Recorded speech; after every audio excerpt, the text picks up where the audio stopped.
여러분 안녕하세요. 여러분의 생물 강의를 담당하고 있는 박수진입니다. 자, 우리 9단원 세 번째 시간 맞이했습니다. 오늘 9단원을 마무리해야 되는 그런 시간인데요. 자, 우리 뭐 공부하고 있나요? 포도당을 산화시키고 있죠. 그래서 에너지를 얻고자 하고 있습니다. 어떻게 얻는지 쭉 공부하고 있습니다. 자, 포도당이 세포 내로 들어옵니다. 들어와서 해당 과정을 겪게 되죠. 해당 과정 10단계 반응으로 구성이 되어 있죠. 앞에 5단계는 에너지 투자 반응, 뒤에 5단계는 에너지 회수 반응. 다 기억하셔야 되고 10스텝 외우셔야 되겠죠. 자, 그거 외우고 나면 이제 해당 과정에서 포도당이 결국 어떻게 변하나요? 피루부산으로 분해가 되죠. 그리고 피루부산만 나오나요? 아닙니다. NADH라고 불리는 전자운반체가 환원된 형태의 그런 분자가 튀어나오게 되죠. 자, 그렇게 얘네들이 나오고 피루부산은 그 다음에 세포질에서 미토콘드리아로 들어가게 됩니다. 미토콘드리아로 들어간 피루부산은 피루부산 산화 과정을 통해서 뭘로 되나요? 아세틸 CoA로 변하게 되겠죠. 자, 아세틸 CoA로 변하고 그 다음에 추가적으로 NADH 나오게 되겠죠. 그리고 아세틸 CoA는 TCA 회로로 들어가게 됩니다. TCA 회로의 8단계 다 외우셔야 되겠고 그 TCA 회로에서 뭐가 나오나요? 결국 아세틸 CoA에 있던 탄소 2개는 두 분자의 이산화탄소로 변하면서 공중분해 돼버리고 그 다음에 거기에 저장되어 있던 결합 에너지들은 전부 다 ATP나 NADH 또는 FADH라고 불리는 전자운반체, 고에너지 전자운반체의 형태로 전환이 되게 되겠죠. 자, 그래서 얘네들까지 우리가 여기까지 배운 겁니다. 첫 번째 시간에 요거 배웠고 두 번째 시간에 요거 배웠죠. 자, 그래서 일단 ATP들이 나왔는데 ATP 나온 거 갖다 쓰면 되죠. 근데 지금 문제가 뭡니까? NADH와 FADH들이 지금 갈피를 못 잡고 여기에 모여 있죠. 자, 이것들을 ATP 대용으로 직접 쓸 수는 없습니다. 왜냐면 얘네들은 세포 내 농도가 굉장히 낮기 때문에 ATP처럼 에너지 저장의 용도로 쓰기엔 좀 무리가 있습니다. 그래서 여기에 저장된 고에너지 그런 고에너지 전자의 위치 에너지를 갖다가 ATP의 에너지로 바꿔주는 것이 필요합니다. 자, 그 단계가, 그것을 수행하는 단계가 바로 뭐다? 호흡사슬이다라는 거죠. 호흡사슬입니다. 자, 호흡사슬이라는 것은 전자 전달 사슬이라고도 불리는 그러한 반응인데, 자, 이름부터 봅시다. 이름을 보니까 어때요? 전자가 왠지 전달되는 반응인 것 같죠? 자, 그러니까 이러한 내용일 것 같다라고 생각을 하시고 전자 전달 사슬, 호흡사슬이 도대체 뭔지 한번 보도록 하기 전에 한번 지금 어디에서 이게 일어나는지 다시 한 번만 확인해 봅시다. 미토콘드리아인 거 알겠어요? 자, 지금 여기 보시면 이 전체 큰 테두리가 세포죠.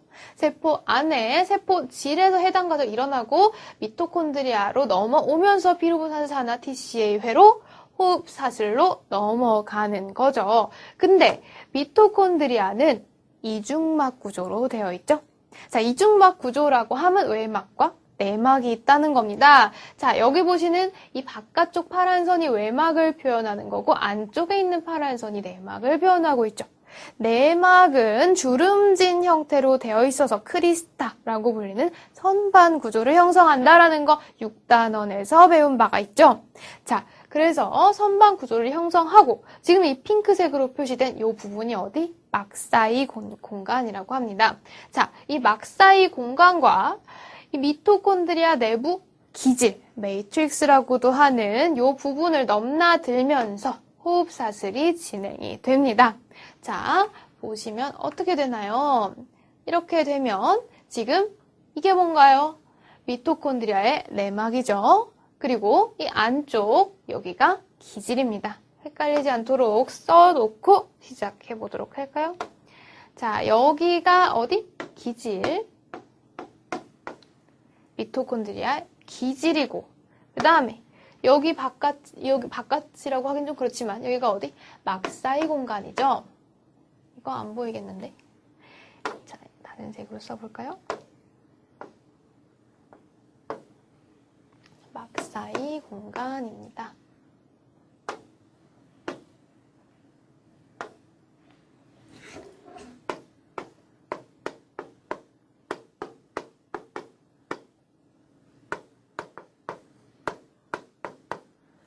자, 이 위치를 확실하게 알아두고 시작해 보도록 합시다.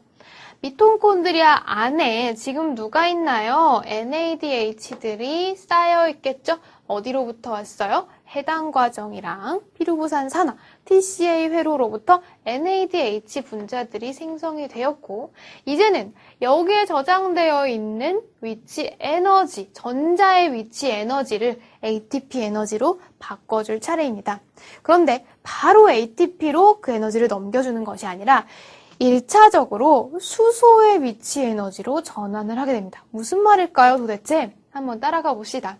일단 NADH에는 전자가 2개 들어있는 형태입니다. 근데 여기 얘네가 NAD 플러스로 산화가 되죠.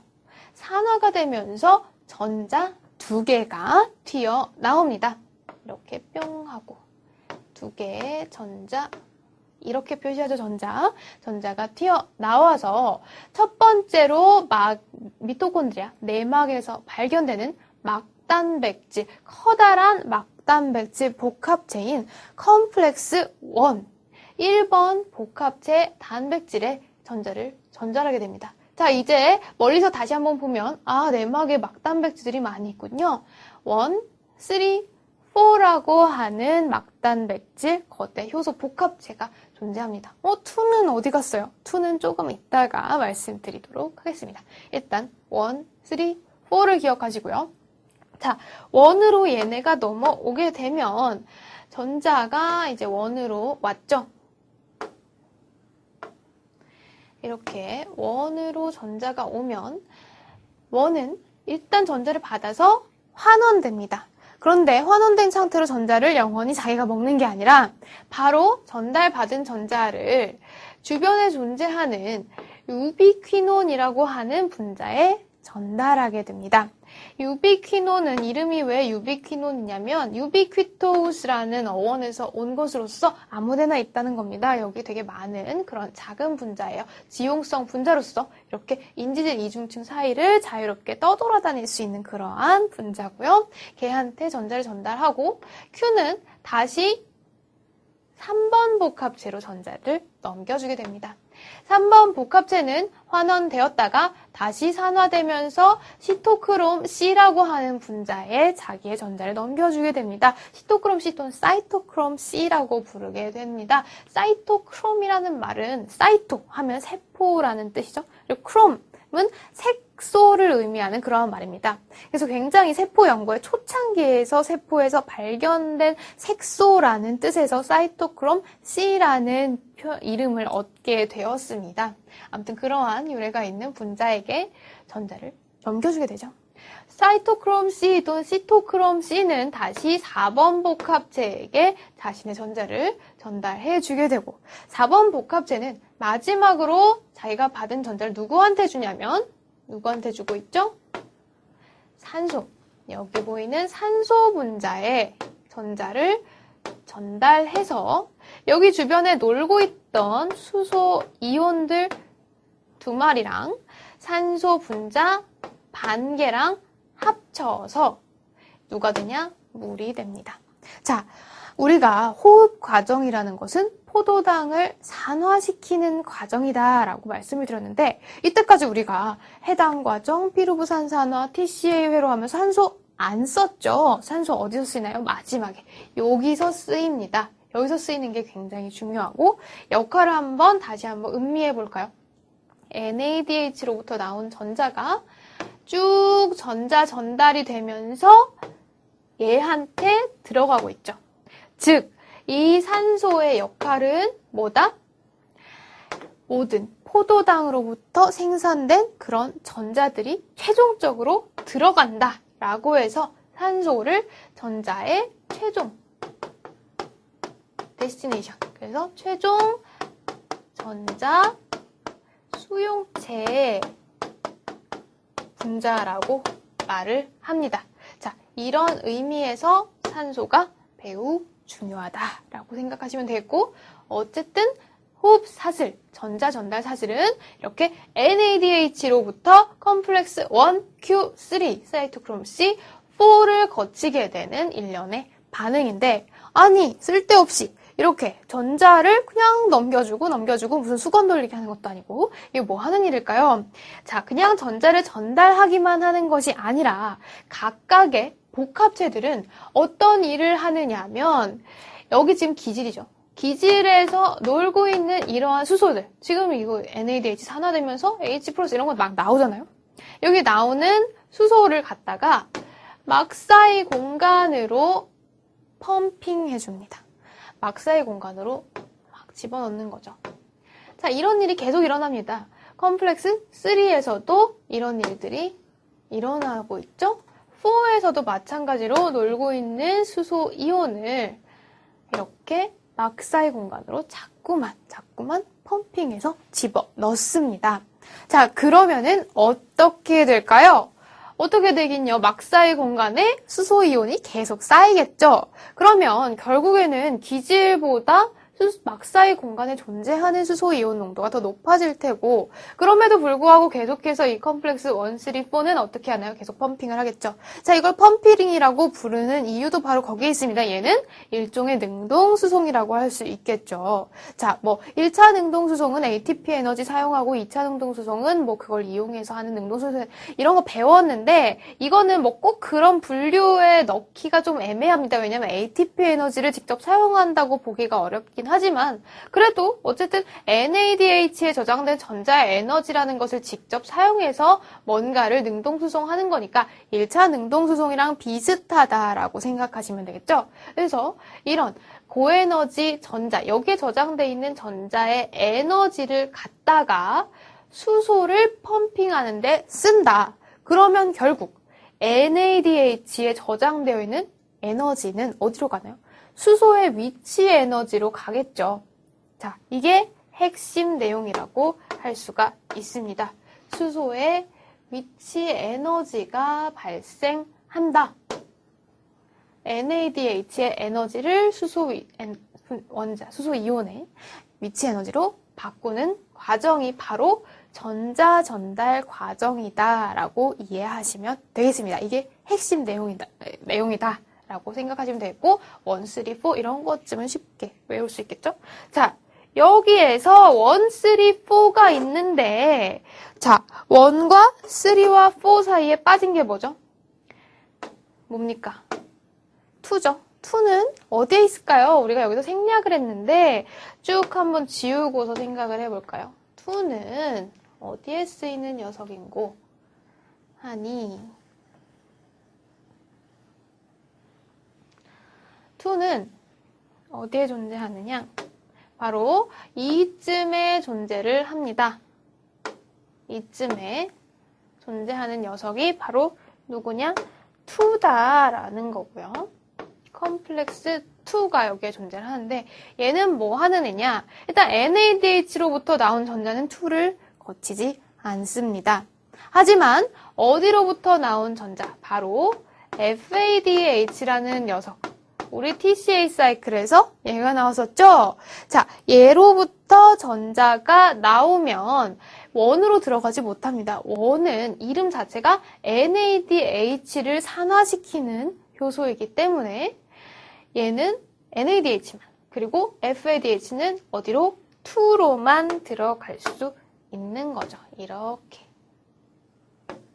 그래서 2가 FADH에 저장되어 있는 전자를 뺐으면서 FADH는 FAD+로 산화되고 역시 H+가 떨어져 나오겠고, 그 과정에서 생산되는 두 개의 전자가 2로 들어가면서 Q부터는 똑같은 경로를 걷게 되는 거죠.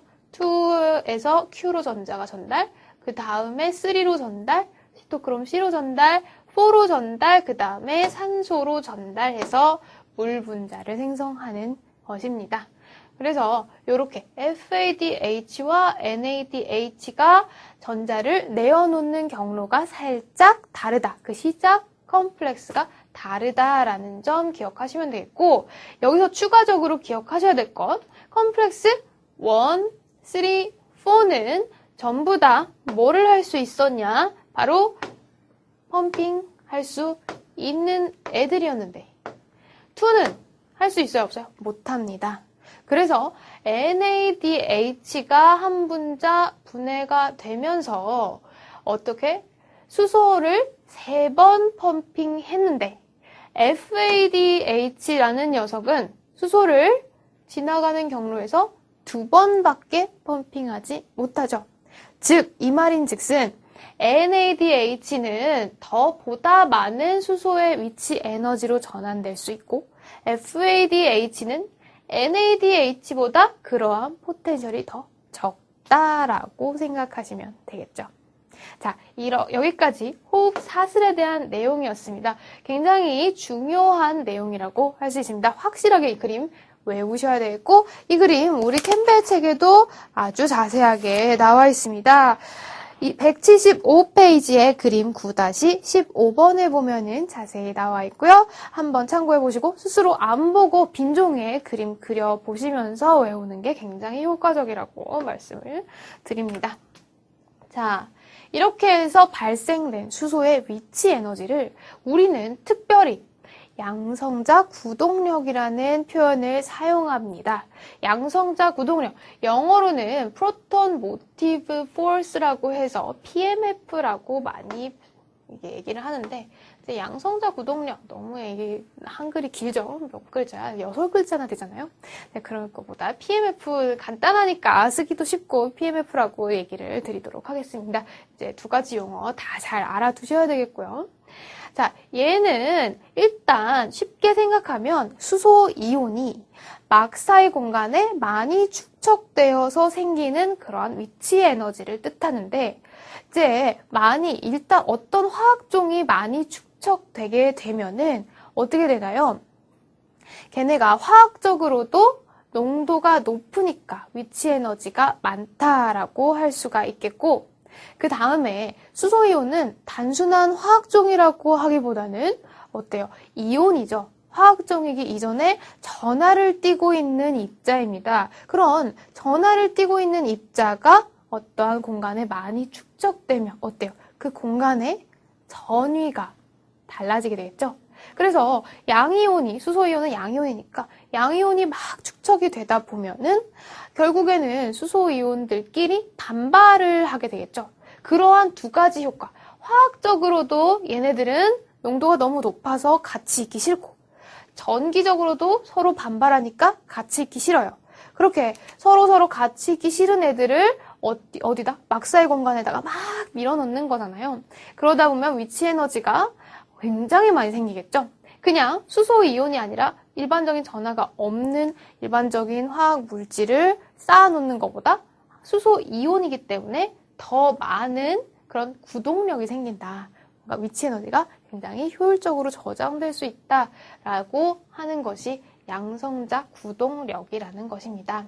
자, 이 양성자 구동력이라는 것을 통해서 결국에는 ATP를 합성하게 되는데요. 그 과정이 바로 화학삼투라고 하는 과정입니다.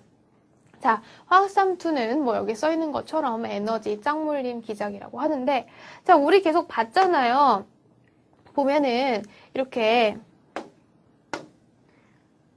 여기 아까 봤던 그 그림이죠. 지금 미토콘드리아 내막에 지금 컴플렉스 1, 3, 4 그려져 있고 이렇게 쭉쭉 수소이온 펌핑 하는데, 자, 이게 바로 전자 전달 사슬이었고, 방금 배웠던 내용에 의하면 뭐다? 얘네들이 모여서 뭘 형성해? PMF, 양성자 구동력을 형성하고 얘네들끼리는 서로 밀쳐내려고 한다. 어쨌든 같이 있기 싫다는 거예요. 그러니까 같이 있지 않게 해주면 좋아하겠죠? 그래서 미토콘드리아 내막에는 누가 있냐면 요 녀석이 있습니다. 여기 보이는 이 녀석. 누군가요? 얘의 이름은 바로 ATP 합성 효소입니다.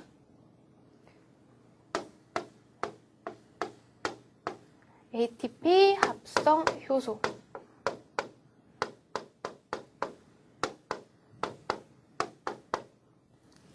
이거는 ATP 신테이즈라고 하는데요.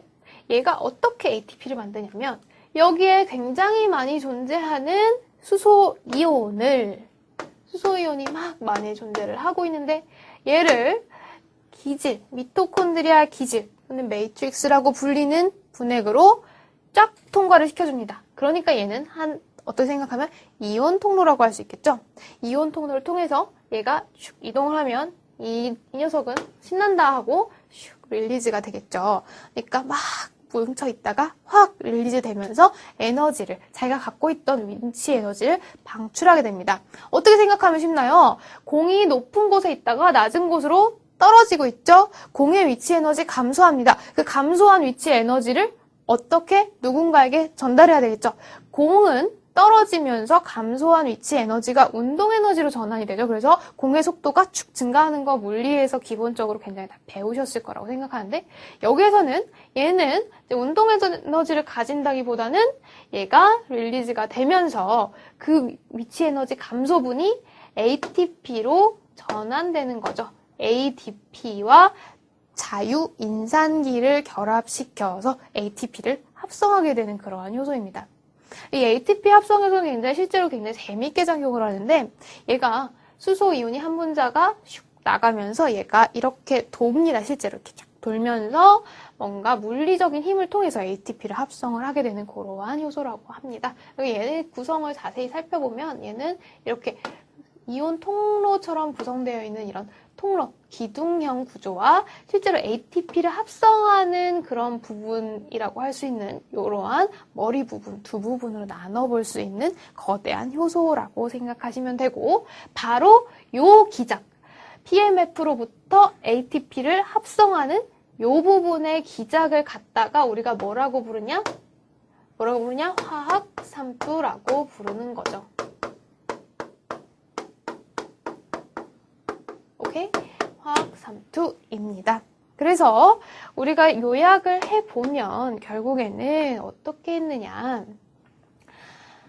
NADH 또는 FADH에 저장되어 있는 고에너지 선자의 위치 에너지가 호흡사슬을 통해서 수소의 위치 에너지로 전달이 되고 그 수소의 위치 에너지를 PMF라고 하며 걔네가 ATP 합성 요소를 통해서 ATP의 위치 에너지로 변환이 되는 거죠. 자, 그러면 여기에서 한번 써볼까요? 우리가 이때까지 쭉 배웠던 것. 뭘 배웠죠? 포도당이라는 분자에는 전자가 매우 많죠? 그리고 그 전자에는 위치 에너지가 굉장히 많았습니다. 근데 그 포도당 분자에 저장된 전자의 위치 에너지가 그 전자가 밖으로 빠져나오면서 NADH 전자의 위치 에너지로 바뀌게 되고 NADH 전자의 위치 에너지는 PMF가 되며 이 PMF가 결국 화학삼투적 방법으로 ATP를 합성하게 되는 거죠. 이러한 방법으로 합성된 ATP는 우리가 화학삼투적 방법에 의해서 ATP가 합성되었다. 그래서 화학삼투적 인산화라고 불리는 과정입니다. 자, 해당 과정과 무슨 과정? TCA 사이클에서 발생되는 ATP는 우리가 기질 수준 인산화에 의해서 생성된 ATP라고 말씀을 드렸었죠? 자, 얘네는 기질 수준에 있는 인산을 떼어서 ATP에 붙이는 게 아니고 이러한 방법, 새로운 방법을 통해서 만들어진 ATP다. 해서 우리가 화학삼투적 인산화라고 불리는 ATP 합성의 새로운 방법이라고 말씀을 드릴 수가 있겠습니다. 자, 여기까지 우리가 화학삼투까지 호흡사슬 부분을 쭉 배웠는데 자, 다시 한번 큰 그림을 보도록 합시다. 자, 굵은 펜으로 넘어가서 우리의 일을 계속하면 해당 과정에서 NADH 나와서 호흡사슬로 피르구산 산화에서 호흡사슬로 TCA 회로에서 호흡사슬로 NADH, FADH 가서 산화적 인산화라고 불리는 과정을 통해서 ATP를 만들어냈다.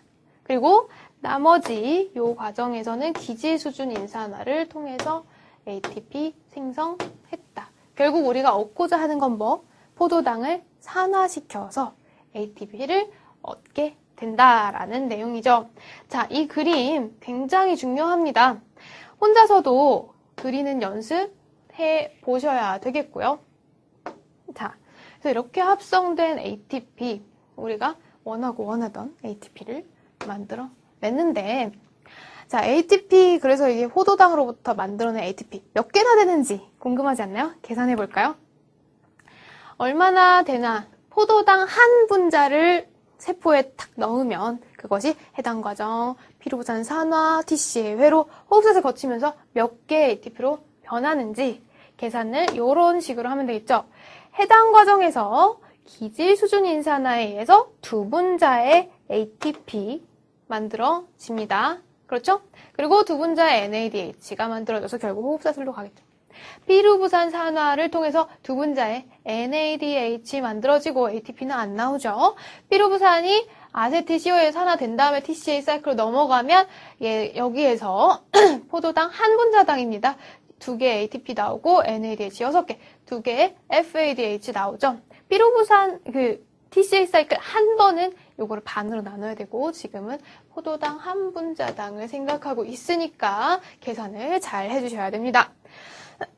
자, 이렇게 해서 ATP들은 우리가 그냥 쓰면 되는데 누가 문제다? 요 녀석들을 호흡사슬로 다시 넣어야 된다.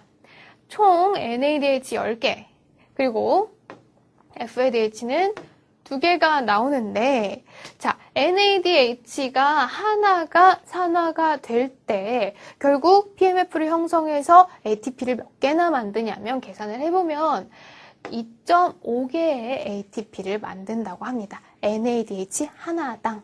뭐 책마다 조금씩 다른 수치가 나오긴 하는데 우리 캠벨 책에서는 이런 식으로 계산을 하고 있으니까 이 계산법을 따르도록 하겠습니다. 자, NADH 한 분자당 2.5개니까 10개의 NADH로부터 25개의 ATP를 생성할 수 있을 것 같고 FADH 한 분자당 1.5개의 ATP 생성하니까 FADH 2개 나온 거로부터는 우리가 3개의 ATP를 합성할 수 있습니다. 그래서 호흡사슬에서 총 몇 개? 28개의 ATP를 만들게 되죠. 자, 여기 나온 28개 ATP랑 아까 나온 거 요거 2ATP 요거 합치면 4ATP 더하면 결국 32개의 ATP가 생성된다. 포도당 1개당.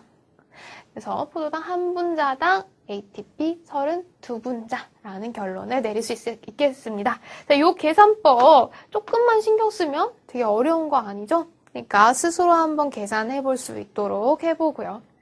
자, 근데 ATP 생성을 이렇게 아주 행복하게, 심플하게 계산했는데 조금 우리가 생각해 볼 내용이 있습니다. 자, 모든 세포가 이렇게 32개의 32분자의 ATP 합성하면 좋겠지만 세포마다 조금 다른 값을 가집니다. 세포의 종류에 따라서 어떤 세포는 32 ATP를 생산하지만 어떤 세포는 30개의 ATP만 생산한다라고 하는데 도대체 왜 그럴까요? 이건 계산해서 알겠는데 이거는 왜? 자, 우리가 방금 ATP 생성률 계산할 때 사실 간과한 것이 하나 있습니다. 뭘 간과했는지 우리가 이 장을 배우면서 아직 공부하지 않은 내용인데 자, 세포가 있습니다. 세포가 이렇게 세포가 있고 포도당이 들어옵니다. 포도당이 자, 들어오면 글루코즈가 들어오면 해당 과정을 거치죠. 해당 과정을 거치고 이제 미토콘드리아로 산물들이 들어가죠. 첫 번째는 이제 탄소 골격인 피루부산이 들어가서 뭐 블라블라블라 되는 거고요. 근데 해당 과정에서 뭐 나오죠? NADH 나오죠. 이 NADH는 호흡사슬로 들어가려면 어떻게 해야 돼요? 미토콘드리아 내부로 이 통과를 해야 됩니다. 근데 NADH 뭐예요? 되게 분자, 큰 분자죠? NADH의 네이처 기억나시나요? 뭐였어요? 니코틴아마이드, 아데닌, 다이뉴클레오타이드. 엄청 큰 2개의 뉴클레오타이드를 갖고 있는 거대 분자란 말이에요. 물론 고분자 수준은 아니지만 그래도 상대적으로 세포막을 통과하기에는 큰 분자입니다. 그래서 특히 미토콘드리아 내막은 굉장히 호락호락하지 않기 때문에 여기를 통과하기 위해서는 굉장히 특수한 방법이 필요합니다. 근데 뭐 글루코스 수송하는 것처럼 수송체 분자가 있어서 그냥 이렇게 쑥 통과시켜주면 좋겠지만 NADH가 통과할 때는 그렇지 않고 뭔가 직접적으로 이 NADH 분자가 막을 가로질러서 넘어가는 것이 아니라 어떤 방법을 사용하게 되느냐 하면 이제 얘네가 넘어갈 때 NADH를 일단 한번 산화를 시킵니다. 그래서 NAD 플러스로 만들게 되고 이때 전자가 생성되게 되죠. 이 생성된 전자를 미토콘드리아 안에 있는 NAD 플러스가 받아서 NADH로 다시금 환원이 되는 이러한 방법을 통해서 바깥에 있는 NADH를 미토콘드리아 내부에 있는 NADH가 받게 되는 그러한 형식으로 전달이 된다고 합니다. 근데 이거는 엄밀한 의미에서 통과가 아니기 때문에 이런 과정을 갖다가 셔틀이라고 합니다. NADH가 세포질에서 미토콘드리아로 셔틀된다라고 하는데 이 셔틀이 될 때 이런 세포들, 지금 보이는 심장이나 심장, 간 같은 이러한 세포들에서는 NADH를 NADH가 받게 됩니다. 그러면 그냥 자연스럽게 32ATP라는 결과가 나오게 되는데 지금 두 번째 보시는 뇌세포나 근육세포 같은 이러한 세포 집단에서는 미토콘드리아에서 세포 바깥에 있는 NADH를 NADH로 받지 않고 누가 받느냐? 누가 받겠어요? FADH가 받게 됩니다. FAD가 FADH가 되면서 여기에 있는 전자가 일로 가는 거죠. 근데 우리가 이때까지 호흡샷을 공부했던 것처럼 FADH는 NADH보다 어때요? 컴플렉스 2에서 수소이온을 한번 펌핑을 덜 하죠. 그러다 보니까 ATP 생성률이 NADH는 이거 한 분자당 2.5 ATP 생산했었는데 FADH는 한 분자당 1.5 ATP 생산했던 거 바로 전 슬라이드에서 그렇게 계산했었죠. 얘는 그러니까 NADH보다 ATP 생성할 수 있는 능력이 적고 얘가 받게 되니까 당연히 ATP 생성률이 적어질 것입니다. 이거 두 개를 얘 두 개가 받으니까 ATP 두 개 손해죠. 그래서 이러한 세포에서는 30개 ATP밖에 생산하지 못합니다. 이거는 이제 이 셔틀을 하는 메커니즘에 있어서 조금 차이를 보이기 때문이고 뭐 이런 거는 팀벨에 나오지 않지만 그냥 소개를 해드리자면 이러한 세포들에서는 말레이트 아스파르테이트 셔틀이라는 방법에 의해서 이렇게 되고 이제 이런 세포에서는 이 방법을 사용하지 않고 조금 더 급하게 에너지를 추출하다 보니까 이거는 좀 더 복잡한 단계들을 거쳐야 되고 얘네들은 조금 더 간단하면서 빨라요. 그래서 이 뭔가 급하게 ATP를 필요로 하는 요 세포들은 이거를 참지 못하고 좀 에너지 두 분자 ATP 두 개 손해보더라도 빨리빨리 간단하게 하는 게 좋아 라고 하면서 요런 방법을 택하게 된다라는 거 정도만 알고 계시면 되겠습니다. 자, 이렇게 해서 ATP가 얼마나 생기는지 계산해 봤고요. 이렇게 해서 기본적으로 포도당의 산화에 의해서 어떻게 ATP가 합성되는 전체 과정 한번 쭉 본 거죠. 자, 여기에서 우리가 한번 짚고 넘어가야 될 것이 있는데, 자, 포도당과 산소를 사용해서 이렇게 만드는데, 이때 산소의 역할이 뭐라고 했었죠? 기억나세요? 방금 얘기했는데, 뭐였죠?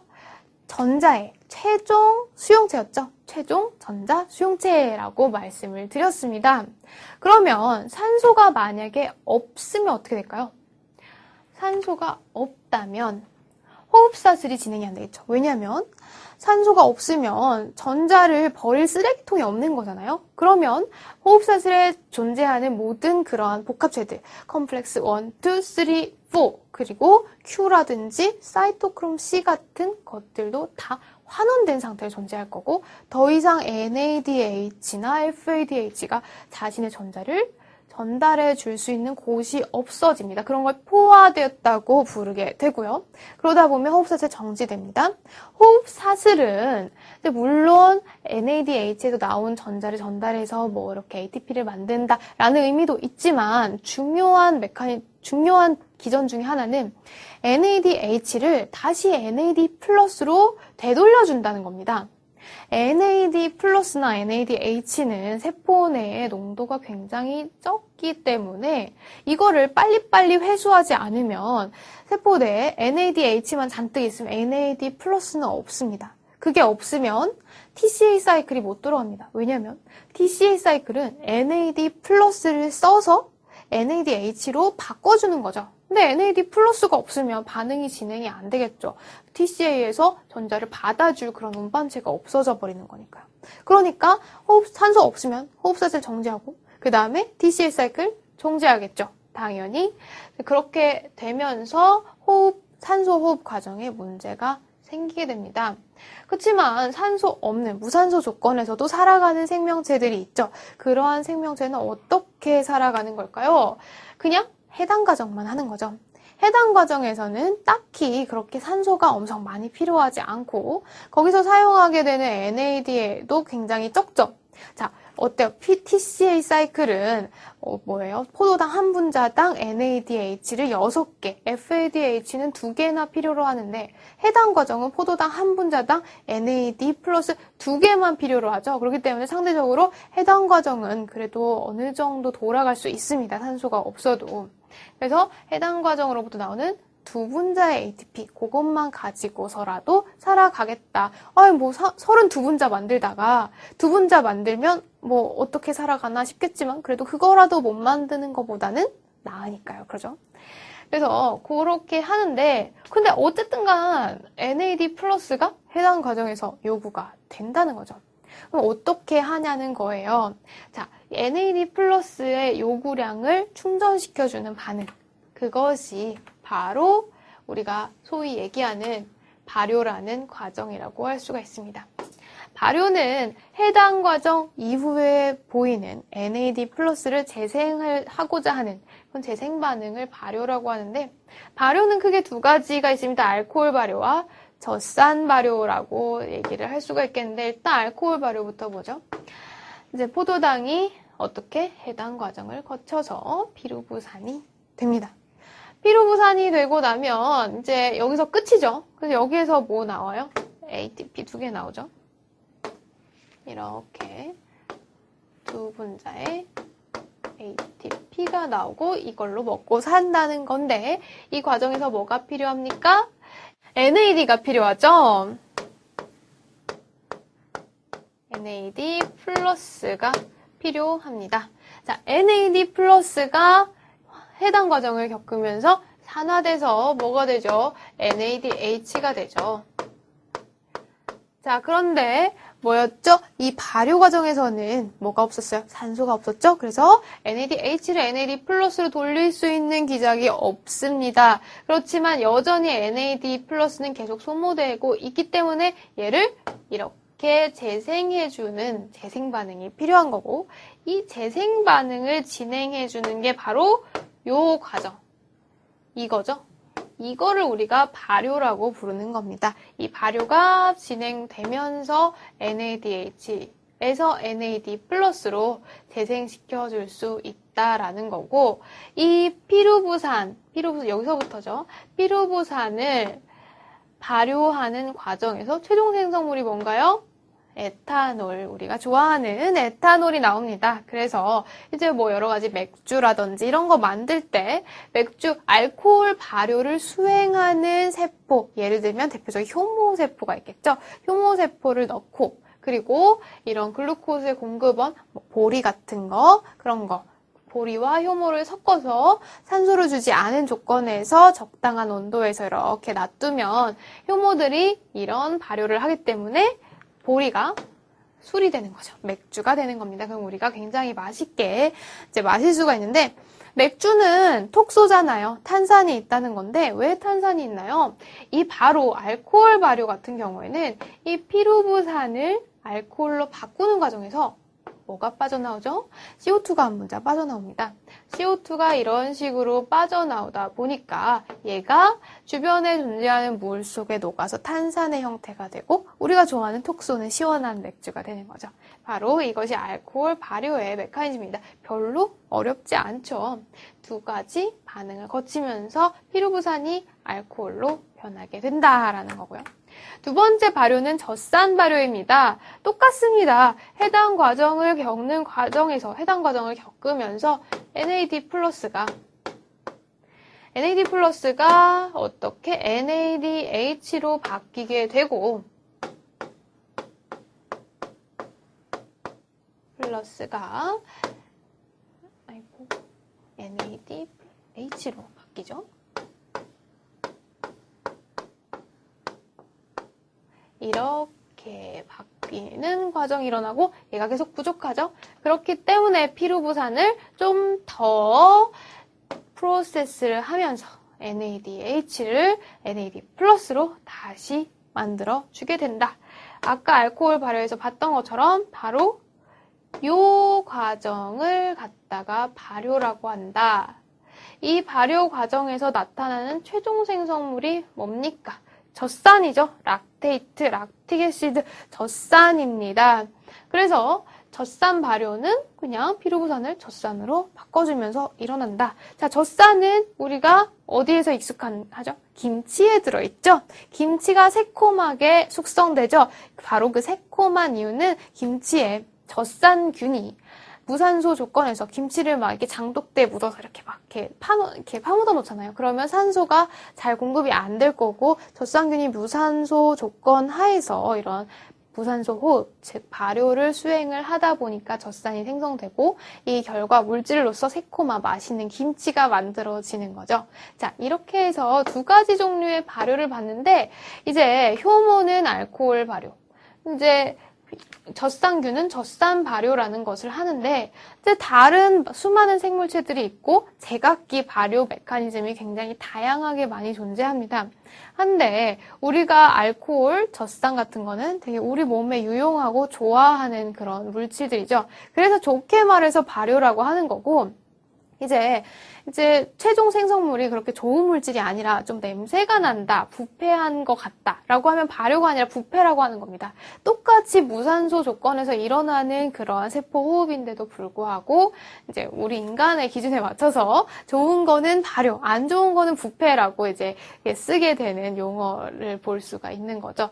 특히 이러한 포도당 가지고 발효를 할 때는 좋은 물질들 많이 나오는데, 좀 이렇게 아미노산이라든지 뭔가 질소나 황 같은 분자가 포함된 연료 분자를 사용해서 발효를 진행하면 특히나 냄새가 많이 나게 되는 부패 현상이 진행되는데, 어쨌든 그런 부패도 발효의 일종이다라고 생각하시면 되겠습니다.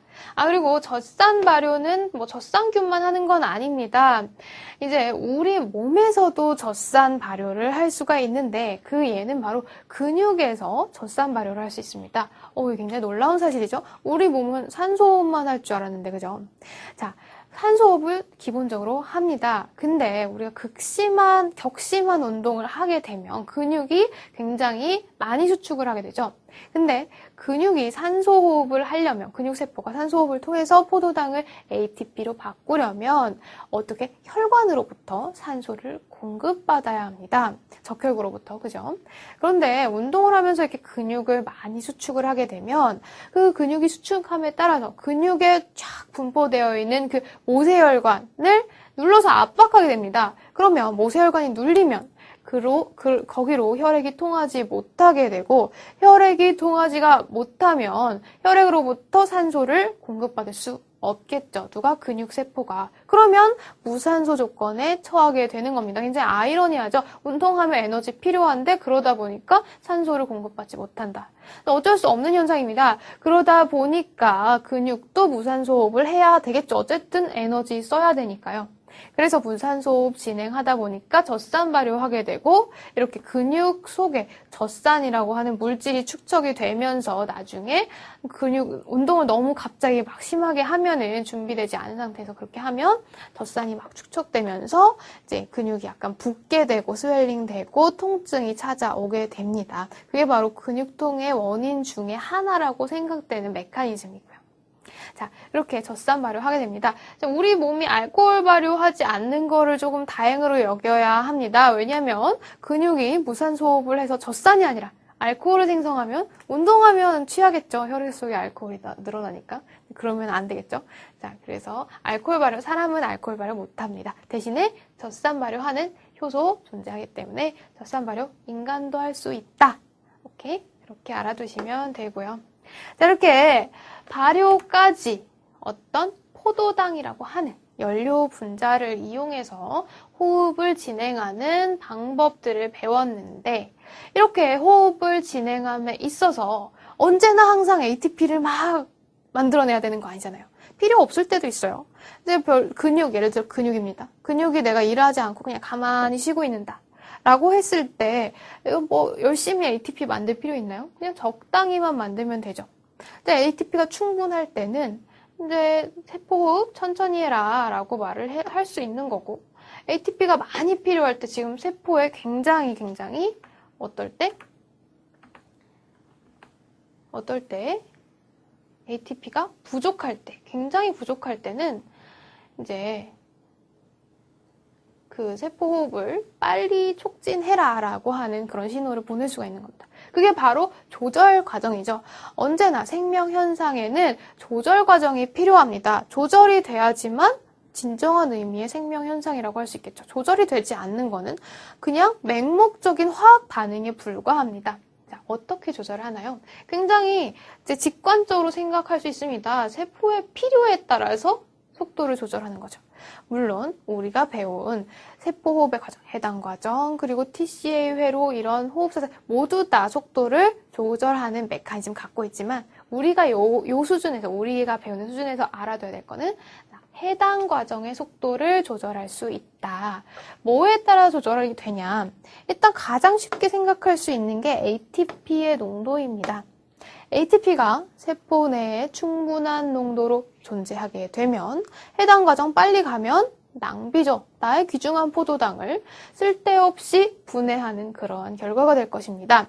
자, 그렇기 때문에 ATP가 풍부하면 어떻다? 해당 과정을 늦추게 됩니다. 그 늦출 수 있는 메커니즘은 바로 제가 첫 번째, 9단원 첫 번째 시간에 설명드렸던 이 PFK라는 효소에 있습니다. 이 PFK, 포스포프룩토카이네이즈 또는 인산과당 인산화 효소라는 효소는 굉장히 중요하다고 강조드린 적이 있었죠. 자, 그 이유는, 강조했던 이유는 바로 이 효소가 다른 자리 입체성 조절을 받는 효소이기 때문이다.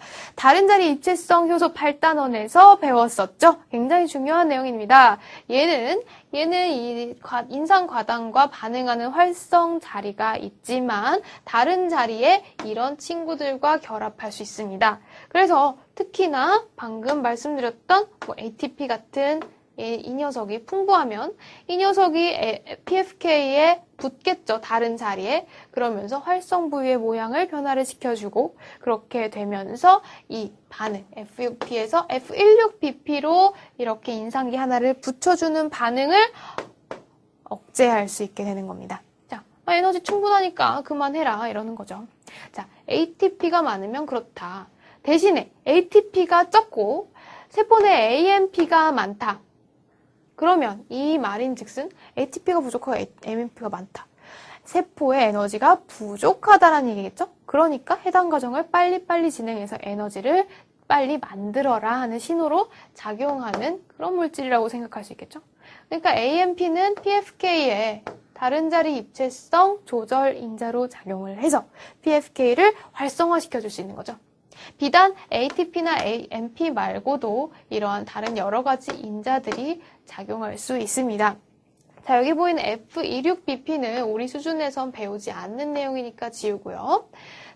시트르산, 사이트레이트, 이가 빠졌지만 시트르산은 굉장히 많다는 건 TCA 사이클의 첫 번째 결과물이니까 얘가 많다는 거 TCA 사이클 포화됐다는 뜻이죠. 그러니까 그만해도 좋다. 시트레이트도 에너지가 지금 충분하다라는 지표 물질로 사용되고, pH 생각해 봅시다. pH는 뭐의 지표인가요? 포도당을 분해하면 결과적으로 이산화탄소가 생성되죠.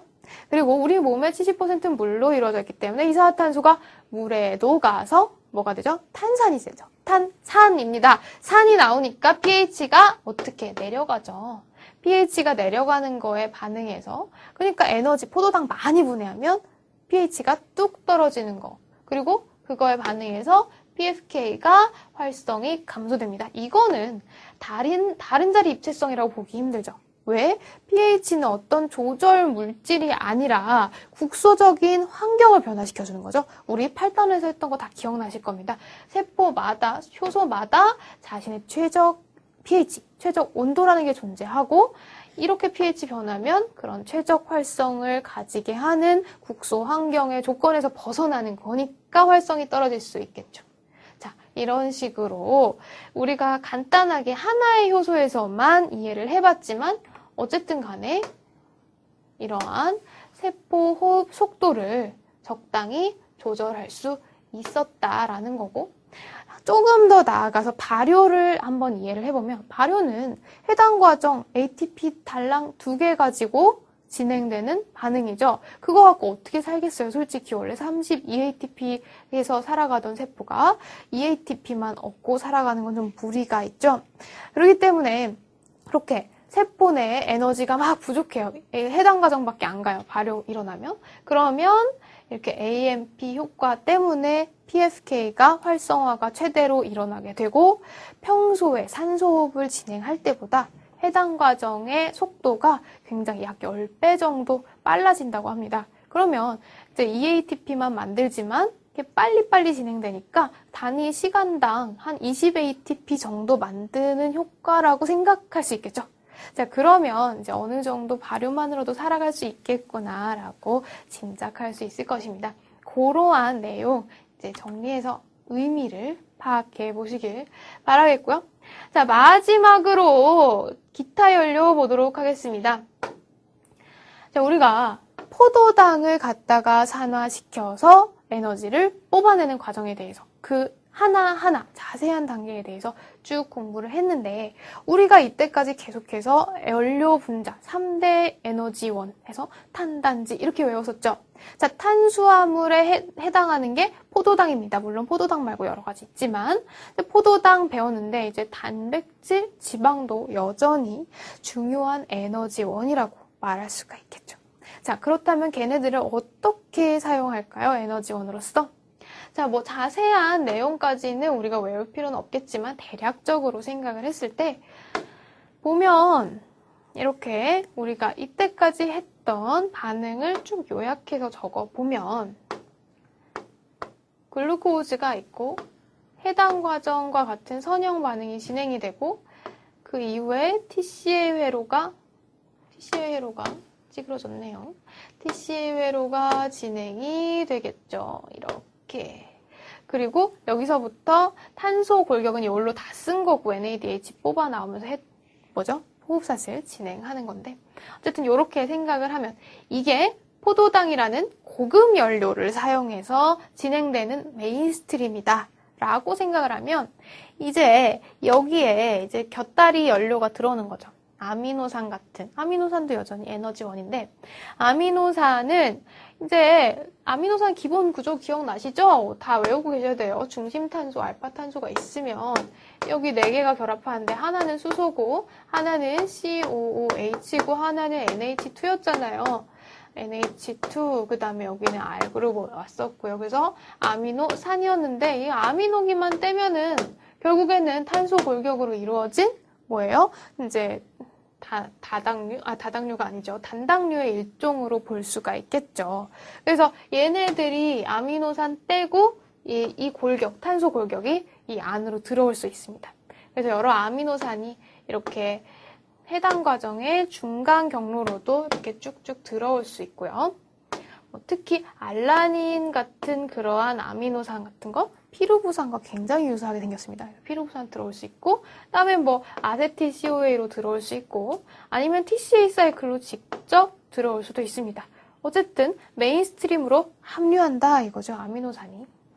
그리고 이렇게 탄수화물에는 포도당만 있는 거 아니죠. 다른 당들도 있죠. 예를 들면은 뭐 과당이나 뭐 갈락토즈 같은 거 그런 것들도 당이니까 일로 들어올 수 있겠죠. 특히 과당 같은 거는 굉장히 들어오기 쉽습니다. 뭐 보시면 기타 당, 뭐 여기 왜냐면은 글루코즈 해당 거는 기억나시죠? 글루코즈 6포스페이트 그 다음에 그게 과당으로 슉 바뀌어서 프룩토즈 6포스페이트가 되죠. 과당 6인산이 되는데 과당이 있을 때 과당에 인산기만 하나 딱 붙이면 일로 들어올 수 있는 거죠. 갈락토즈 같은 것도 쉽게 특히 당이니까 메인스트림으로 유입될 수 있습니다. 자, 이런 식으로 유입될 수 있고 물론 다른 데로도 유입될 수 있죠. 그 다음에 세 번째로 지방이 유입됩니다. 지방은 우리 기억나시나요? 5단원에서 했던 거 지방 글리세롤이라고 하는 분자에 지방산 3개가 달려있는 거. 요거를 우리가 중성지방이라고 얘기했었죠. 자, 얘네가 이렇게 쭉쭉쭉 분해가 되어서 글리세롤 하나와 지방산 3개로 분해가 되는데 글리세롤이라는 분자는 이 해당 과정 중간에 존재하는 글리세르 알데히드 3인산 G3P라고 하는 분자로 중간에 유입이 될 수 있습니다. 이렇게 될 수 있고 그 다음에 지방산은 되게 길잖아요. 되게 길고 나중에 COOH 이런 식으로 있죠. 근데 얘는 어떤 식으로 되냐면 굉장히 재밌어요. 이거를 두 개씩 자릅니다. 이렇게 슉슉슉 이렇게 자르면 이 탄소 골격이 2개 들어있는 뭐가 되냐면 아세틸 COA가 됩니다. 이렇게 지방산 길다란 탄소 골격을 잘라서 많은 개 숫자의 아세틸 COA로 변화시키는 이러한 슉슉 자르는 과정을 베타산화라고 부릅니다. 베타산화를 통해서 아세틸 COA가 슉 들어올 수 있는 거죠. 자, 이런 식으로 기타 연료, 포도당만 쓸 수는 없죠. 포도당은 굉장히 고급 연료입니다. 다시 한번 말씀드리지만 다른 것도 쓰고 살아야 되겠죠. 특히 지방 쓰고 싶죠. 굉장히 쓰고 싶죠. 어떻게 씁니까? 이렇게 메인스트림으로 유입되면서 비슷하게 이렇게 해당 과정과 TCA 사이클을 겪을 수가 있게 되고 그러면서 호흡사슬도 진행하고 그러면서 ATP가 최종적으로 만들어지는 거겠죠. 자, 여기까지 우리의 아주 길고 길었던 9단원이 마무리가 됐습니다. 어렵지만 단계 우리가 차근차근 따라가면서 잘 이해하셨을 거라고 믿고요. 이거 단계들 다 외워야 됩니다. 너무 많지만 이제 하나하나 외우고 용어들 같은 거 꼭 잘 챙기시고 혼자서 빈 종이에 쓰고 외우는 거 잊지 마시고요. 공부 열심히 하시고 다음 시간에 또 다시 광합성으로 돌아오도록 하겠습니다. 수고하셨습니다.